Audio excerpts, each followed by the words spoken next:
this video. Today I want to show you how I made this diorama and give you some cozy vibes. It was winter time, I built it over Christmas time, rewatched the movies again, and I also did some Patreon tutorials on it for the kind of documentation, the exact colors, shortcuts, since this is a rather speed paint. I also did some Rohan tutorials, so in case you're interested in supporting and having a look on Patreon, I also do a lot of 40k tutorials. That does help me a lot, so it would be lovely to welcome you on Patreon. But other than that, I will also give you the entire process during this video. It's also interesting since I'm finished with the entire project and I put it into the Squidma Open, and it actually managed to get a bronze, I think, in standard, which is more than I was hoping for since this is more of a speed painting process. Made me very happy that it actually did win something in a competition. So here's the entire process of how I built this Saruman meeting the Dunlins. I think it's from the extended edition. Not sure if it's in the regular movies. I never watched the regular ones, always extended version. Never mind, here's the process of how I built it. Enjoy. All right, let me walk you through some of the thoughts and ideas I had.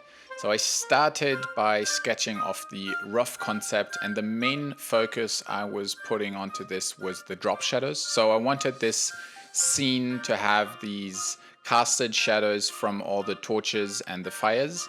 So here you can see the scene I'm referring to from the extended versions. I grabbed my bits box for all of the Lord of the Rings minis because I realized that I will probably need some orcs to fill up the ranks. I didn't have enough minis from the new Lord of the Rings box. Meat's back on the menu, boys. And then I started assembling, building all the minis together, and had a good time rewatching the movies. So it was cold outside, made some tea, it was cozy. It was more about the process of building this thing and the journey to get to a certain end result while it was Christmas and a very peaceful time of the year for me. I really enjoyed that part. I did a lot of converting and still poses because in the new box all of the minis are kind of in a running position and I needed to do a little bit of green stuff work. It's all very basic since I set myself a timeline of roughly 2 weeks during the vacation to get it all finished, and it was more of a speed painting process or a speed building process. I didn't do any competition back thoughts on this. It was more for myself. During this time I also tested some of the arrangements with this big plinth and the smaller one.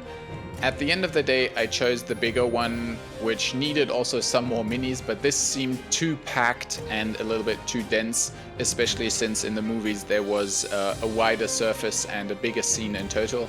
So I did do some orcs and built some extra minis for this, assembled them all on these wooden plates, so this would speed up my process later on for painting and priming.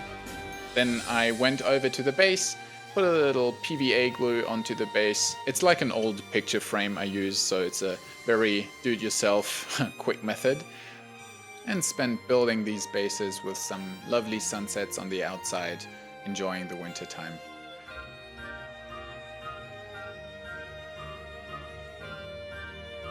The Saruman was a paint job I did as a 14-year-old kid, so I chose to get rid of the color from that Saruman and repainted it. So here's the metal version and here's the repainted better version. Also during this time I had the weirdest dream where I was imagining priming minis in the oven. I think it was a super strange mixture between cookies, too much cookies, brown cookies coming from the ovens, and this primed look.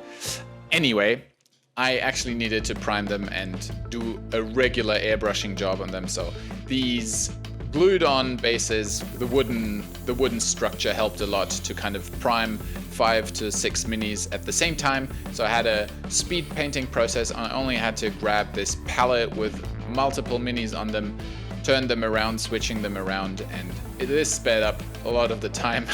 At some time I was wishing the dream was true because I don't enjoy this process too much. It looks quite satisfying, but I enjoy the hands-on painting with a brush much more, especially because The airbrush is always involving cleaning and all that kind of stuff. I don't feel very creative while doing it.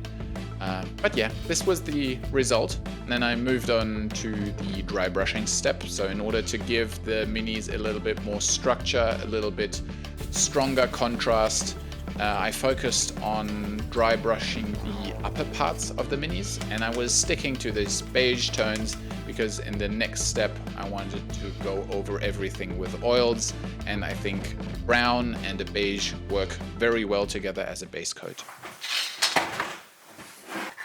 So here come the oils. If you've never worked with them, they're absolutely fantastic. The only thing that you need to take care of is that they don't work with water, but they work with white spirit. So here you can see kind of all the different colors and tones that I was using. I was spilling this Besaid white spirit into these trays, and then here you can see the consistency that you want on top of your brush. The big advantage of oils is that they dry rather slow, so you can take this for your advantage and use it to slap the paint onto the minis and then take it away or just wipe it off with some makeup sponge or something similar. And this will help to kind of just slap on the paint onto the models, in contrary to contrast paints, for example, where you just have a window of 20 minutes and then they kind of start pulling. So the oils give you the advantage of a chill workflow. You don't have to hurry up, and they're a lot cheaper compared to contrast paints. So the main fluid is the white spirit, and that's a cheap product. So here you can see these makeup sponges I was referring to, and you just dab them onto the model. It drags away some of the color and shows what we've done with the dry brushing before. After everything has dried overnight, I went over it with some detailing with regular acrylic colors, so some metal paints, some rust colors, and painted some of the details with a smaller brush. So this is now the first process that needs a little bit of precision and a little bit attention to detail, but I was enjoying this since slowly the minis were coming together, and it felt quite productive during some night shifts and getting stuff done and seeing how things slowly got together. So some beautiful mornings with clear skies, perfect weather for staying inside, painting a little bit of Lord of the Rings minis. It was absolutely fantastic. So I enjoyed this a lot. I hope I can spread some of the love in order to spread the enthusiasm for the hobby. It's absolutely incredible in my opinion. So now we are moving to the base. I was putting on some pigments onto the base, and you can see I'm using an old brush, pushing them into the base. So I'm not fixing them, I'm just wiping them off, blowing the rests off, and this is the final result. Now moving to the fire effect of the torches, since this is like the center of the diorama. This is where the eye is looking most. So this is also where I made the Patreon tutorial for. There you will have all the exact colors and the step-by-steps listed. So I started off priming the torches white, moved over to the airbrush booth and started spraying with a white ink. So it's important that it's an ink because inks are a little bit transparent. So we don't want to overpaint what we've done before a lot, but the white underpaint is establishing a brighter underground. And now that we're going over this with yellow inks, orange inks, and red inks, the white will help that it looks more glowing, since white is the brightest color, and this is the best underground for colors to appear bright. So now we're moving on to the next tone, and with each step and each ink, we're always shrinking the area that we're touching. So the yellow has been touching most, the orange is getting less, and after that we're moving to the red color. So this is basically just touching the edges of the torch, and here is the final result of how I airbrushed them. And afterwards I went in with some pure white color and put another layer of very bright color into the center to overpaint it with some yellow and leave just the white in certain recesses so that the center of the flame is getting the biggest attention.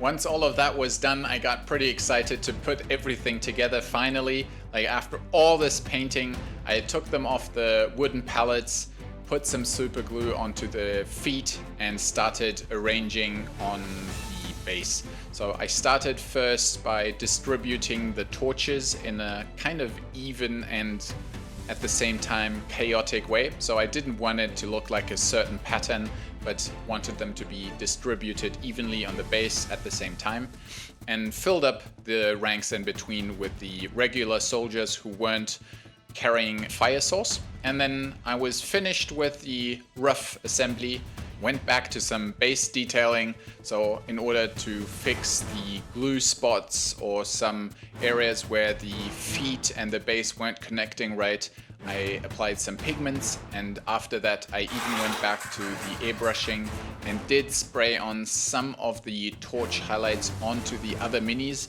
in order for that OSL effect and the reddish and orange tones to also touch the minis that are standing next to a torch. Once all of this was applied, I also reapplied certain shadows and stronger contrasts. So I felt like the airbrush was taking away too much and it was feeling a little bit damp. So these contrasts helped, and then also I was really much enjoying these drop shadows, which is nothing else than blue ink and a little bit of water applied in all different type of directions. And now it's time to turn off the lights and show you the final results.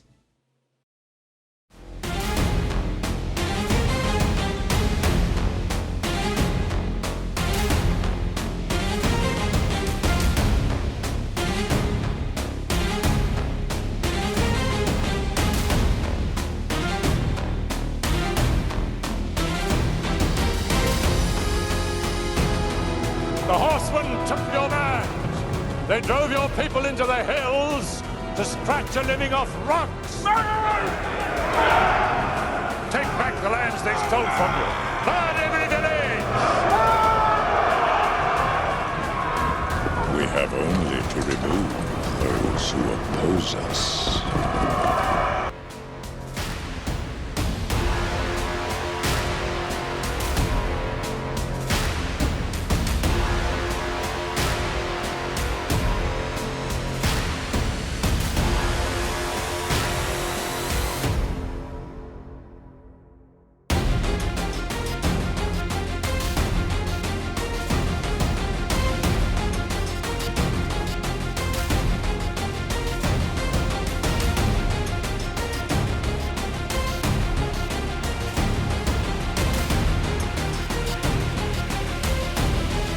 Thanks for watching the video. This was it. I hope you enjoyed it. Go rewatch some Lord of the Rings, treat yourself with that.